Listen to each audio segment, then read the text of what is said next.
I don't want anyone. No, come on. I don't want anyone holding a drink in this car.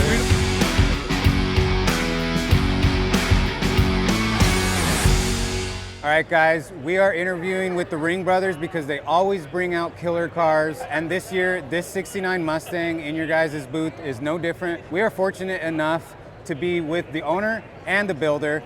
We're gonna go over some of the details with Ryan because there is a lot going on with this car. Obviously identifiable as a 69 Mustang, but everything has been improved upon it. I love when I walk up to a car and I see parts that are all better than OEM, but recognizable as a 69 Mustang. You know, the front end of these cars is dialed as far as styling. It doesn't get much more muscle car than this. Let's start at the front because I know there's a lot going on. Every time I talk about one of your guys' cars, there's things I miss because it's so well integrated. Right, well, I appreciate that. To your point, 69 Mustang is my favorite of the Mustangs. The shark nose, that aggressive front end. Yep. And you're right, there's a lot of things that we've changed that probably get missed if you're not a Mustang guy. I'll start with the hood being carbon fiber. Okay. That's extended out a little bit. Okay. And then this piece of trim that matches up with the stock trim, that's hand fabricated. Okay. And it gets thicker out here I see and that. longer than stock. Okay. So it gives it just a little bit more of that peak. Right. And then with that, the bumper got moved out, this flat section on top, that's how far we moved it forward. Okay. Because otherwise you end up with the bumper behind the hood and it looks like it got punched in the mouth. So you just extended some of those styling cues, but very subtly where Very it looks subtle. right. And then the grille, if you know your 69s, this piece of trim went from here to here, and then there And was it never fits right. never fits right. That all got welded together. Okay. And then once it was welded together, it was bonded to this piece of trim, the grille surround. Okay. And there was a seam here, and that was welded as well. So Okay. now you have a one-piece grille, seamless. Okay. And it all fits perfectly right. Your gaps are perfect. Yep. And you can't get that unless you do what we did, because that stock trim is all just, it's so flimsy and it never fit right, from the start. Carbon fiber lower splitter, and of course we opened up this mouth and put a big return in it and changed that shape just a little bit. And you got the turn signals down there. Yeah, our turn signals are in there, LED of course. It's a supercharged motor when we get the hood popped up. Okay. Supercharged, we've got our heat exchangers and they're getting cooled through the air that's coming right through that opening. And then this grill-like design, this egg crate, is it's basically what a Mustang would have had as far as shapes, right? Yeah, this is all stock. Oh, wow, okay. Just smoothed out. The guys in the body shop sit there and sand every one of these connection points. When it comes out of the mold, there's little sharp points and little overhangs and mold marks and stuff, and all those got sanded out of it. The extra level of detail is always why I like interviewing, because that's stuff that only you guys know as a builder, right? Yeah. So speaking of this hood, let's open it up, because these cars are notorious for having a kind of a flimsy hood with not enough bracing. Right. Wow. Carbon fiber hood, our Ringbrothers hood hinges. Yep. You know, the engine itself, 5.0 Coyote. Okay. Whipple supercharger. Yep. And the name of the car is Kingpin, so we've got those custom Kingpin valve covers. Oh, very cool. Everything that you see under the car, aside from the hood, all of this is all hand-formed sheet metal aluminum. Okay. So all the covers, the caps are all billet, machined out, and there's little Easter eggs kind of hidden in those as well. Okay. Like the coolant one, it's super small. You got a blower on the coolant one, boost juice. Yep. You guys always clean up that cowl area so well too. Those 60s cars are notorious for being unfinished. Yeah, all sorts of bump outs and weird holes and stuff. You know, we widened this car 1 3/4 inches on each side. In the front, we call it 0 to 0. So this is a stock width out to 1 3/4 inches, back to 0 at the door. So you get this real nice. So if you were looking at an overhead of this car, it would have that shape to it. Right. Very Absolutely. nice. So we moved the wheel opening and the wheelbase ahead a couple inches on this car. You know, they were super long. They're long anyway, but they were even longer before. So we moved that front wheel ahead, and then of course had to move the wheel opening to match it. That gives a sporty vibe though, because the overhang on the cars is kind of like what you don't see so much in performance cars, but mass-produced cars end up with that. Right. So you guys just got rid of that because it's just a better overall design feel. It pulls the car a little bit visually. And then these are HRE wheels. Yeah. This is giving me like Porsche 917 type center vibes. You know, it's funny. So I was talking to the guys from HRE just the other day, and we were looking at this car, and those wheels were originally designed for a pin drive. So it's very motorsports and very you know, although it's from like something European, but it's motorsports from the era as well. Right.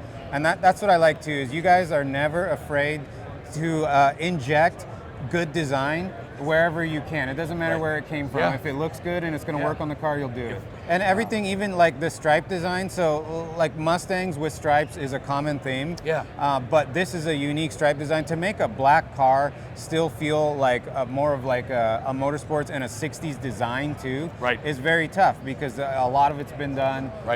Some of it better than others. I think where you guys decided to place the stripes, the sizing, everything is just right on this car. Yeah, and you know, we ran it tip, then into that scoop, and you know, when we were looking at what to do, a couple different renderings, we were looking at going across the bottom. That's very Mustang, right? Mach 1 type. Yeah, the Mach 1 type. We thought it'd be cool if it shot into the scoop, because these are functional. They draw air in, they dump it down onto the calipers, and then they launch out between the taillights. I love functional scoops. That's something that you guys never miss on. It's like, it's a design. Like, so these cars originally, that was not functional. That was a design element. And I know even the full-blown race cars didn't even have those. You know, you look at the Boss 302 Trans Am cars, they didn't have it, but it is a very cool styling feature, so why not make it work? It's there, make it work. Absolutely. And I will say the same thing, moving into the interior, the dual cove Mustang dash kind of that people started to expect out of a 69, it makes you feel like you're in a cockpit.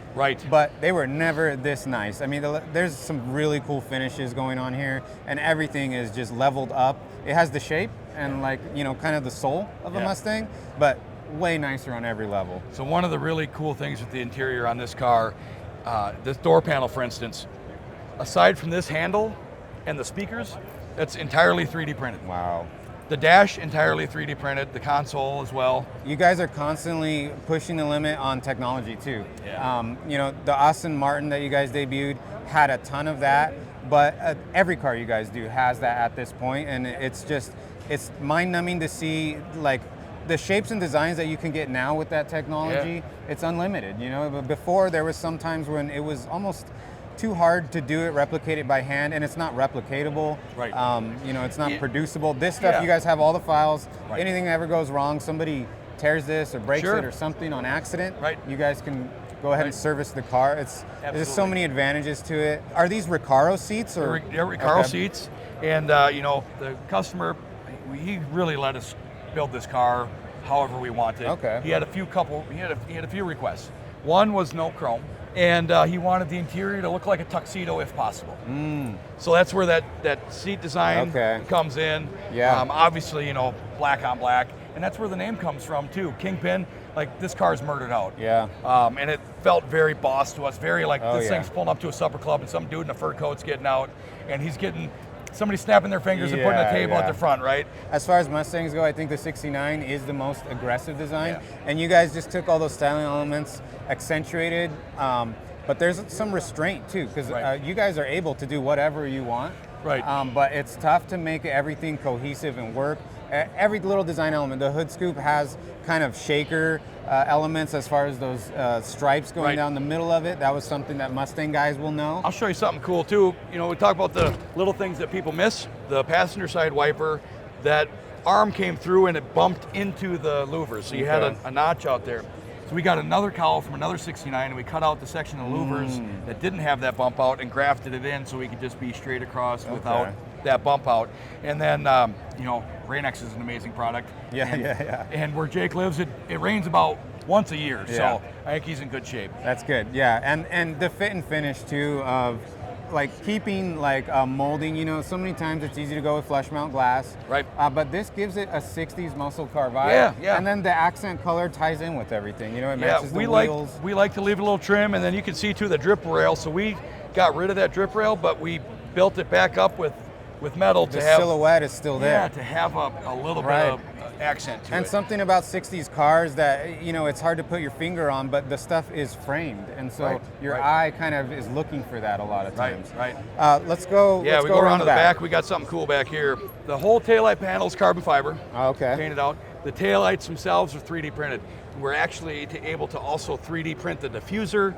And put, you can see those multiple layers. That's all built into that print. So you're not seeing all the LED dots. It's clean, diffused and light. then also inside of that print, the LED board, which we had custom made, slides in. That there are the little grooves for it to slide in, are there on the inside. Yeah. The bottom's closed off. The top is open. Okay. So it slides in, and then they get bonded in place when they go in and wired up. It has so much depth. That's the thing. Mustangs are generally flat in this area. Right. But you guys added a ton of dimension. It makes the car.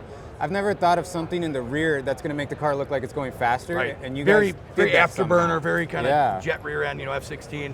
And this is all carbon down below. Okay. Billet machined rear bumper. We know it's a Coyote. We know it's a 6-speed. Is this on a Roadster Shop chassis as well? Roadster Shop chassis, Okay, fast perfect. track. Got the Fox shocks all the way around. Perfect. Independent. Okay, independent rear Yep, as independent well. rear, Okay. yep. Yeah, I bet this thing, it probably performs just as good as it looks. It's a dream. It runs out really hard. I bet. And it's quiet, And that, something else you can't see, and even can't appreciate if we fired it up, but the audio in this. Oh, really? The owner's a speaker head. Okay. And when we put him in touch with our stereo guy, his requests made our speaker guy go, this Wow, guy, he knows what he's this talking guy, about. This guy knows some stuff. Nice. Because it was a pretty obscure sub Okay. that's very special, very high end. Okay. And I fired it up for him yesterday after the unveil, and he sat in the passenger seat, and we bumped it up, and it was all smiles, and it made me so happy. There's not a rattle on the inside, right? Yeah. That comes down to our partnership, honestly, with Dynamat. Yeah. They supply the insulation on these cars, Yep. and I put it absolutely everywhere. Yeah. All that sound deadening makes a difference. I mean, these cars are just not known for that. Yeah, I mean, if you put that stereo in a stock 69 Mustang, all you're going to hear is metal bouncing around and all the screws and 10 millimeter sockets that you drop down inside of the door panel. And the gas cap, you kept a centered gas cap, very Mustang-esque. And that's billet with a 3D printed stainless center. It's actually one of our horn button centers that we made the gas cap to fit, and that's obviously modeled after the original. Okay. Just restyled a little bit. Very cool. Let's look at the driver's side, because there's a lot of custom pieces in the interior on the driver's side here. Even like the entry here, like just looking into this car, this is way more high end than a traditional cheesy thin sill plate, right? Yeah, thank you. So that's another one of those 3D printed pieces that we then black chromed. Late model Mustang booster and pedals. Okay. As well as a pedal assembly for the accelerator. There's a lot of engineering that goes into something like that, and when you're interfacing with it, it's seamless when you jump into a newer car and you don't notice it, but it's easy to jump into a custom car and notice that those interactions with the pedals don't feel just right. But when you have something that's pre-engineered to feel right and it's all Mustang, why not use it? Right. Dakota Digital gauges, one of our shifters. And you integrated that color into tying the calipers, all the little touches throughout. Yeah. Why don't you sit in there and see what you think? Yeah, that's a big thing too with cars, is the ergonomics. Right. So the relation you guys have with the shifter to the steering wheel, you thought of it all. You definitely put a person in the car and build around that, right? I mean, that's so cool for him because, when you have a custom car built, it should be for you to drive, right? Right. This is incredible too. This passes through on the gauge pod. Yeah. Great. I love demoing this car because we can turn the AC on and I love it. Get a reprieve. And a Gentex rear view mirror, absolutely. Yeah, it's one of their carbon mirrors, auto dimming. The thing is with that, nobody makes a cool, plain, simple custom mirror for these cars. Right. And we partnered with Gentex a number of years ago. They came out with that particular model for us, and now we're able to sell it exclusively through Ringbrothers, and we're excited about that partnership progressing as it has. Cool. Wow. Yeah, I love the black chrome. If you left this in regular chrome, you'd be blind driving. Right. And then we've got, I like the dome lights too. Look at that. Kind of halos back there, and it gives just the right amount of light, and they look sharp. Yeah, everything is so well designed and engineered. I mean, this car feels like you're ready to go take this thing for a rip. I'm sure the owner's gonna be super happy. And he plans on driving this thing. I love it. One last question that I always forget to ask. What's one thing, because I know you're showing this car off, talking to a lot of people about it. What's one thing no one asked you about that was something that stood out to you during the build process? I mean, we kind of talked about it on the cowl. That's one of my favorite things, because unless you have one of these cars, you don't even know that was ever a thing, right? It just makes sense for it to be there. I love it. Awesome. Well, thank you, Ryan. We appreciate it, man. You got it. Thank you. Appreciate it. Always.